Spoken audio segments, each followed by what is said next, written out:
Hello, everyone of the sign of Taurus. Oh, I almost forgot to change the.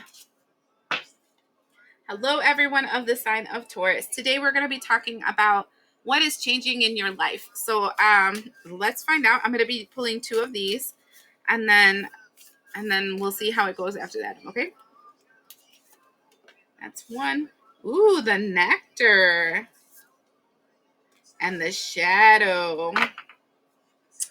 Okay, the way that these came out with the nectar and the shadow.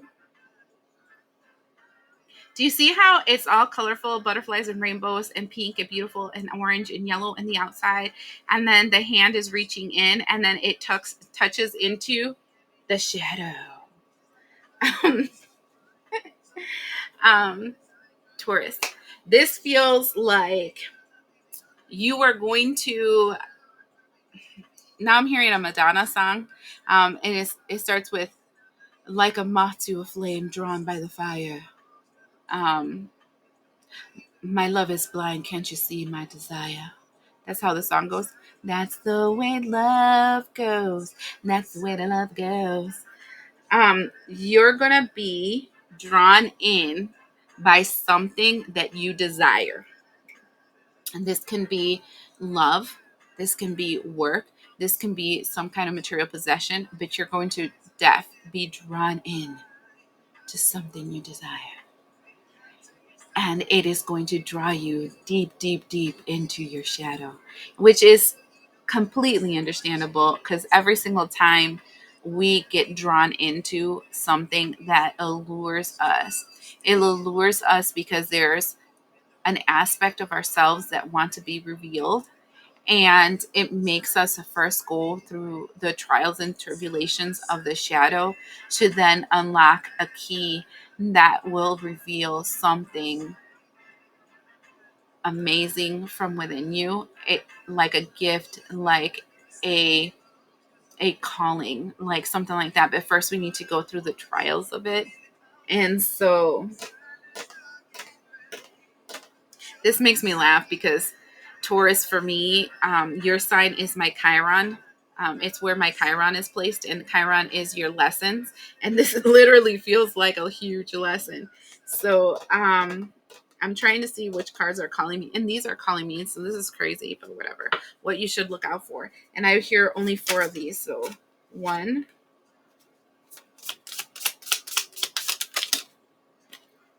2, 3.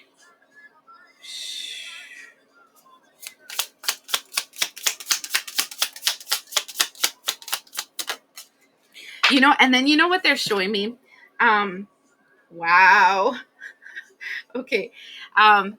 So what I'm seeing in my mind's eye, because they show me pictures that kind of like let me know a little bit about what the story is going to be about, and I don't know why I feel like I want to talk to you in secret, but in your aspect, what they're showing me, I don't know if you've seen these slides before, but in a water park, they have these slides, and you sit on like a donut, those tubes or whatever. It can be you and another person or whatever, and it's like a huge tunnel, like not like the tunnels, but it looks like a big funnel.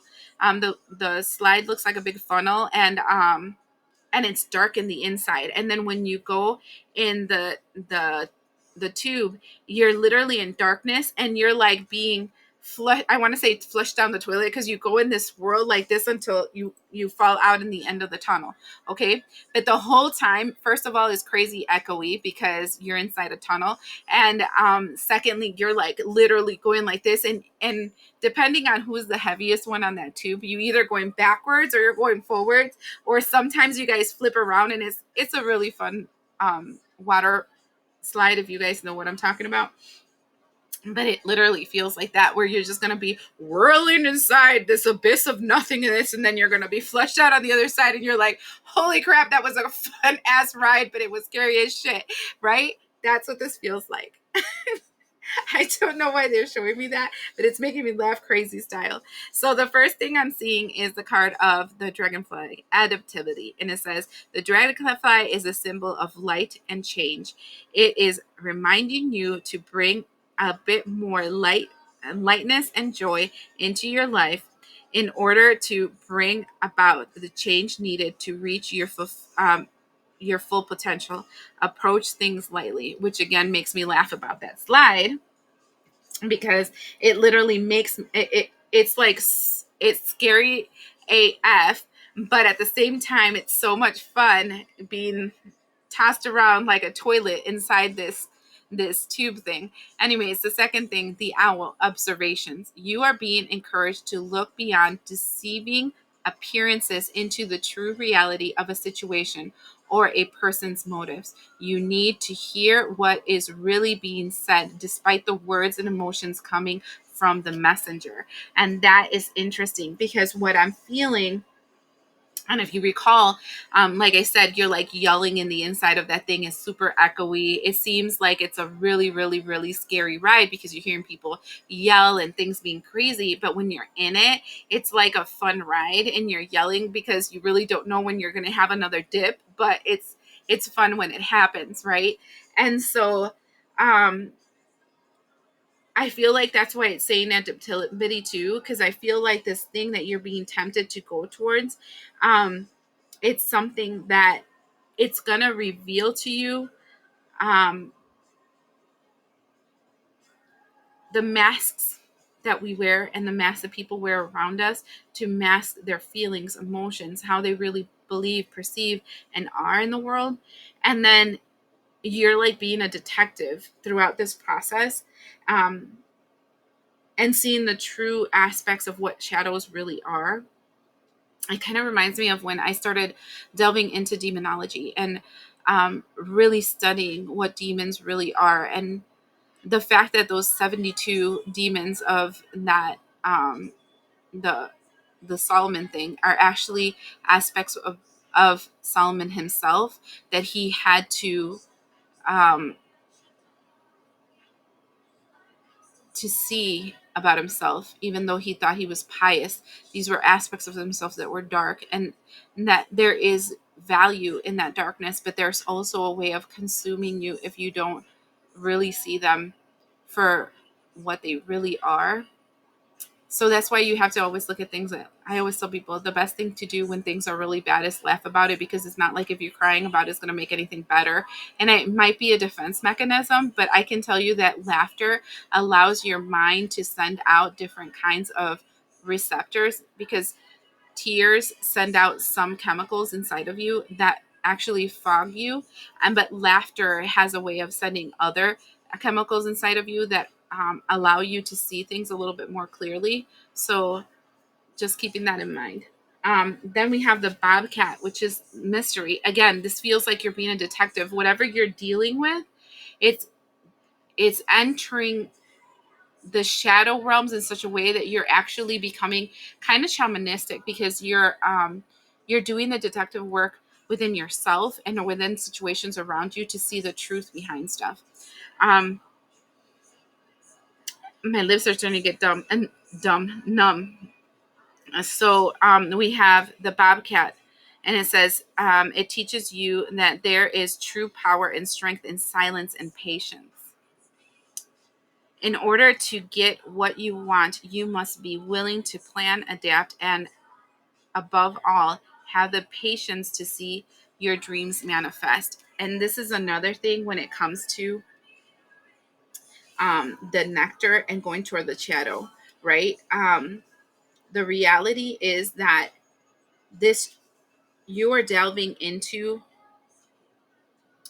unknown territory, okay?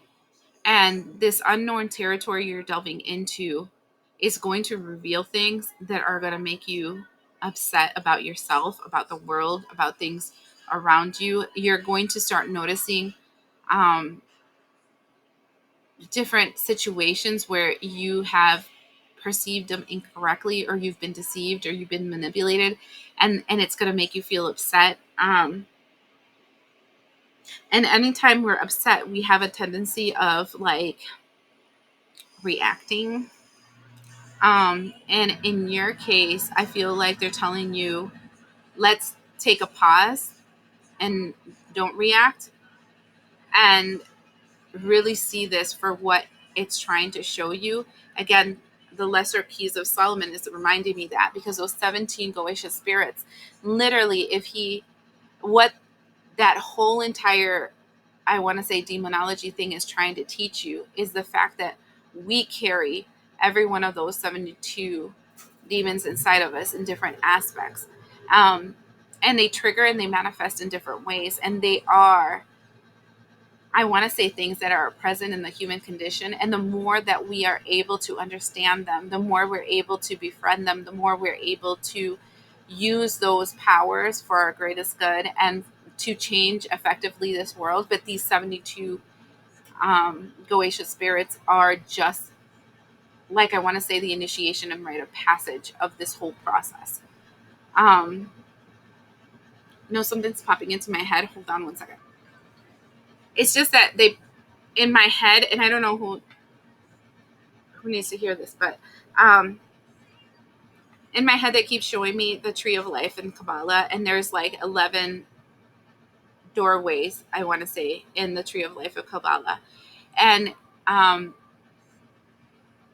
there's 72 Goetia spirits, and I know that Solomon didn't finish, right? And so I feel like there's actually 77 Goetia spirits, because it would be 7 for every door, which are 11 doors. And he stopped at 72, which would made him 5 short from being completely whole. I don't know why that came up. My head just went to a crazy tangent. And I don't know why that's important right now. Or the fact that probably they have 5 more Goetia spirits they don't really reveal to people, because they are the last and final Goetias, but they are very difficult to overcome, and not everyone can. I don't know why my mind went there. And then we have this energy of Scorpio, with the new beginnings. And this is like mystery stuff, like the mystery schools. And again, I'm hearing a lot of detective work, a lot of mysteries, a lot of unfolding of stuff. And it says the new beginning.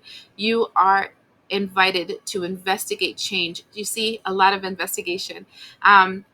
But you are also being warned that this transformation may be radical. And that's the thing about working with Goetia spirits, because you can get lost in that shadow. And that's what I'm saying about the shadow.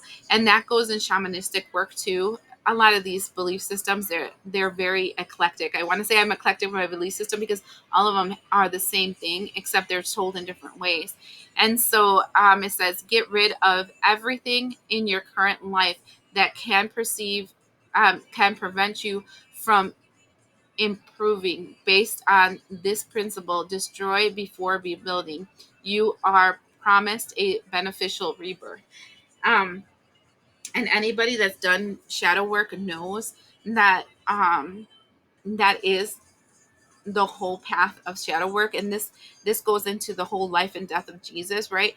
He needed to die. It was the only way. If he wanted to really ascend and really be one with the all, he needed to die. And in the and I'm not saying go kill yourself. That's not how this works. Death is not the way that humans believe death is. Death is these belief systems, these walls, these Goetia spirits that you need to allow die. Because every Goetia spirit shows an aspect of the 7 cardinal sins back to 7. 7, 7, 7, 7, 7. There's such a big significance in 7, but the 7 cardinal sins that reveal to you the 7 virtues. But the 7 virtues can also be your downfall if they're expressed too strongly. So it's having that balance between, because the first is the dark aspect, the 7 cardinal sins, darkness. Then there's the light aspect, the 7 virtues. And then there's the oneness, which is the combination of the 2 sevens, in the 2 realms, the third 7, which would be the 21. It's just, there's a big thing to do with mystery schools, with expansion, with revealing something that is hidden, with this is very my forte here, because this is going into the dark, like alchemy energy, for you to reveal the true nature of the all, which everything started in darkness, because first there was nothing and then something was created. I don't know, there's something here with mysteries, with revelations, with delving into something that just really like piques your interest, that then makes you fall into an abyss that reveals to you something that was hidden inside of you this entire time. um I don't know, I'm liking this group. Taurus. Okay, so let's go into what you should do.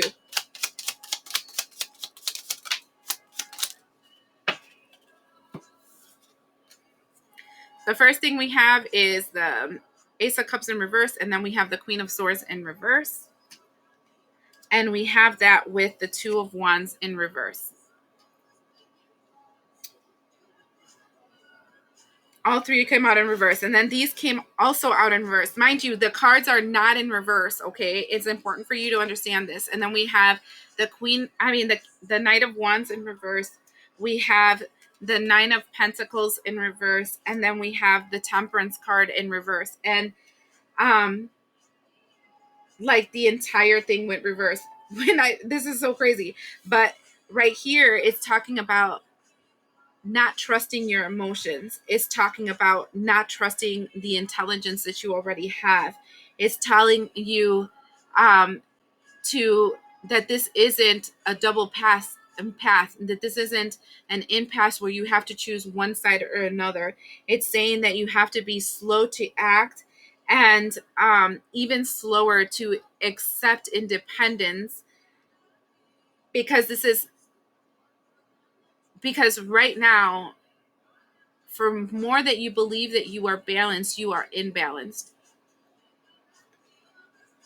Wow, this is becoming very esoteric, but it feels like what you're being told here is that the way to find your truth is to distort your truth. This reminds me a lot of how I came back to Catholic religion. So I grew up very Catholic. I used to teach Sunday school. I mean, I used to be a 2-3 days a week person going to church, right? And then in my late teens, early 20s, I went through I want to say, spiritual crisis where I didn't get it anymore. And then it made me delve into all this esoteric belief systems and stuff. And I learned about I went to like Jewish mosques. I went to Greek mosques. I went to different Hinduism, different belief systems, to try to understand like God, right? And then I went back and I started learning all the occult stuff. So I started learning more about demonology. I started learning more about like alchemy. I started learning more about Wicca.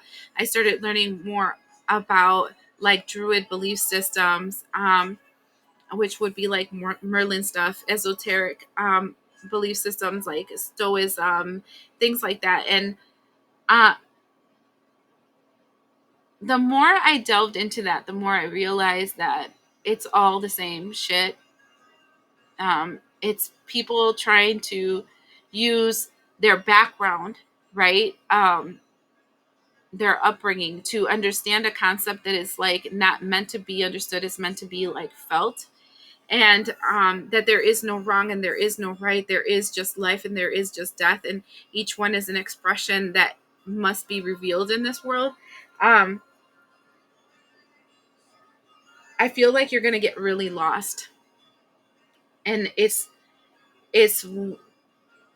what I guess I'm warning you about, the fact that you're just going to get lost in it, and you're going to go through an existential crisis, and you're going to start questioning everything you believed up to now, and you're going to try to move away from everything that you thought was real, that took you this long to believe it's real. And then now you're going to be like, why did I even think of that? That's so stupid. To then return back to it grown and realizing it's 100% truth, but it's also 100% false. If you stay how you are right now and not changing, how is this outcome going to be? Oh, look, I wanted 3 and exactly 3 came out. You can't. So we have the Hierophant, which is literally a belief system that is calling you for you to come into a realness with it and to seek so you can find. It's calling you. And the bad thing about temptation is like the more you avoid it, the more it draws you in. And the more you fear something, the more power you give to it. And that's something that I found out with demonology. Like, I avoided that like it was a freaking plague. And then when I delved deep into it, I lost myself for a while in that darkness. And then all of a sudden, I remembered who I was. And then I was able to come back out of it. And now I can say that a lot of these demon energies are my friends, right? Some of them are acquaintances and some we don't really get along with it at all. And because I accepted those versions of myself already, and so that can't be used against me anymore. So sometimes you're just called to something, even though you want to avoid it. It's just the next part of your path. But all I keep hearing was, I once was lost and now I'm found. I'm blind, but now I see. And so you wanted to see, so you shall see. I hope the one that needs to hear that heard it and understood it. And good luck. All right, bye.